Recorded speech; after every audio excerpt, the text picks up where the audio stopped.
We're going to go through the process of exporting your work out of Audition, getting it on SoundCloud, and then getting it into your post on Tside, okay? So we'll go through the whole process now.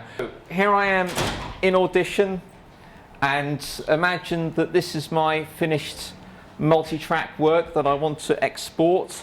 So you want to go into the File menu, you want to go to Export, and multi-track mixdown, and I'm going to choose the entire session because I want to obviously export a lot. So I click that, and up here you all see that box. I can name it, I can put a new name in. Let's call this Fox Pops, and I can select where I want to save it. So I'm going to save it onto my memory stick, and yeah, save that there, and I can choose the format. Now, this is something different. If you're around yesterday, I was suggesting to you that you export it as MP3, which is perfectly fine, but I had a look at what SoundCloud prefers, and they say they prefer a WAV file because it's a better quality audio file. If you want a file generally that you can just play anywhere off your memory stick, then MP3 is absolutely fine. But SoundCloud recommend for the best quality you choose WAV. So there it is in the list. So I'll choose WAV and click OK, and it exports out to my memory stick. Okay, so that's all I need to do in Audition, is to export it out. So I can save that and quit out of that. So next thing I want to do is go to SoundCloud.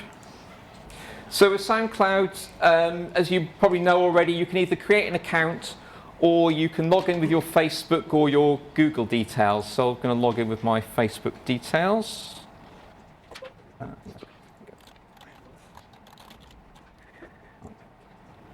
Okay, so now in SoundCloud, I need to upload that audio file that I've just exported. I'm going to go to the menu, looks like a little icon at the top of the screen there. You want to select Profile, you want to go to Tracks, and you want to click, I'm just going to get rid of this one actually, delete this one, go to Tracks, and I get a little button here saying upload a track to share. So I'll click on that, choose a file to upload, and I'll go to my memory stick and I'll choose that one I've just exported. There it is, Fox Pops. Open that. Okay, so that uploads. I can put in tags, a description.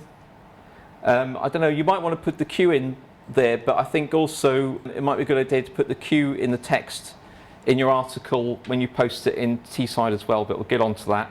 If you've got a music track in there that's going to have copyright on it, you might want to select your track to private. If it's set to public, anyone who goes onto SoundCloud can find it potentially. But if you set it to private, only a person who's got the link can see it. So if you've got copyright music, it's probably best to set it to private, okay?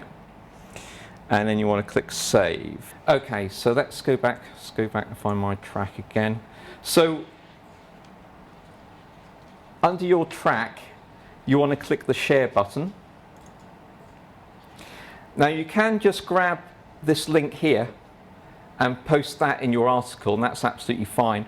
But if you use the embed code, you have more options about the size of the SoundCloud player as it appears in your article. So I'd recommend you use embed. So you click on the embed button, select that code, and then you copy it. And then I'm going to go to Tside.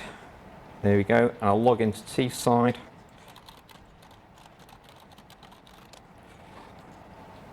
And then I want to go to posts and add a new post. So when you come to post it, obviously you want to give it a title, so let's call it Fox Pops. You need to be on the visual tab here to put your text in.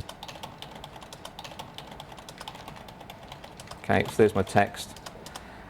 And then that's where I want to put my SoundCloud player, just there where my cursor is. So when you embed code that you've copied off another website, you need to actually click on the text tab just there, okay, and then I can paste in my code. So there it goes, I've pasted my code in, and if I click back to visual, you'll see that there's my player. So I click save, and I'll click preview, so it opens it in a new tab, and there's my SoundCloud player inside my post, okay. So as you can see, it's pretty damn big. It fills up the whole width, and also it's like 450 pixels in height. But the good thing is, because I use the embed code rather than just the link, I can go in and change the size of it. So if I go back to my post, and I'll go back to my text tab, if you take a look at the embed code that I've just used, it's got a width and a height, okay, so the width at the moment is 100%, so if I change that to 50%, so 50% width, and at the moment the height is 450 pixels, if I change that to 100 instead, and again I'll go save draft, and I'll go back to my tab with my article displayed on it, and I'll refresh that, and you can see that now my player's a whole lot smaller. So you can get to the code, when you use embed code, you can go into the code and you can change the width and the height, and you can customize it to a certain extent how you want it to look.